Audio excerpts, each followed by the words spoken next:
Kelly. I'm a behavior analyst at Blossom Behavioral Wellness Center, and I hope that you guys are all staying safe. I hope that you're healthy and that you guys are having so much fun implementing some of the play strategies that my colleagues have sent to you this week. Although I do understand that this time can be a very, very challenging one for some families whose kids are not used to being home all day, and it may seem like you're having trouble implementing these play strategies because you feel like you're putting out fires all day, trying to prevent tantrums. That is a real reality for so many of you, and so today I just wanted to give you one very simple tip for how to try to avoid some of those tantrums. And really it was inspired to me by my dog Penny, who wanted to play with me, and she does this really cute thing where she comes and she sits right in front of me and she looks up at me like she wants to play so bad, and then she does this little sneeze. She does this little achoo. It's so cute, but that's her little warning that she really wants to play, but she knows she's not supposed to bark, so she gives a little achoo.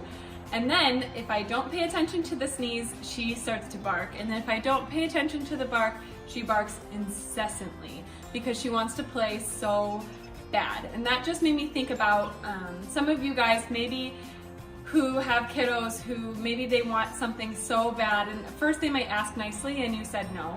And then maybe they start to whine, and now they're whining, and then all of a sudden it's like, what happened now? They're screaming and they're throwing things, and how did we get to this place? So really, what I want to talk about today is something that we call precursor behaviors. And really what a precursor behavior is it's something that comes prior to challenging behavior. It's like a signal telling you that there are worse things to come. I'm sure that many of you parents are very familiar with your child's precursor behaviors. And maybe if you're not, I want to challenge you this week to just become mindful of what happens before the tantrum occurs. Start thinking about what happened to trigger the behavior. What did they do before they started melting down? It can be very small, something seemingly insignificant, and yet consistently comes before the challenging behavior. So start to recognize those precursor behaviors if you haven't already, and really start to think about two things.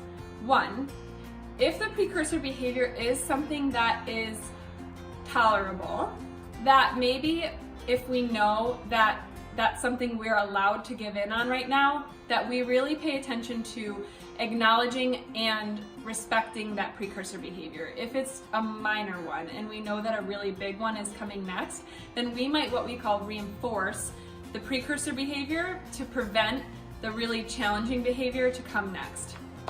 The next one is to provide an alternative behavior once we see the precursor happening. So if I see the precursor behavior, I see that my kid is starting to whine, and I know that after whining, screaming, and throwing things is gonna come next. As soon as I hear that whining, I'm gonna let that be my cue, that I'm gonna prompt them to get what they want in a more appropriate way. So if I hear them whining, I might say, oh, I can see that maybe you're hungry. Do you want a snack? And they say yes.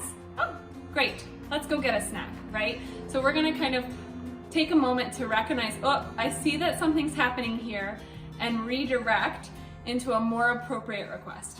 So essentially today, I just wanted you guys to be able to really target some of these precursor behaviors. I want you to be able to avoid some of these massive tantrums. I know that they happen. I know this is a hard time for everybody.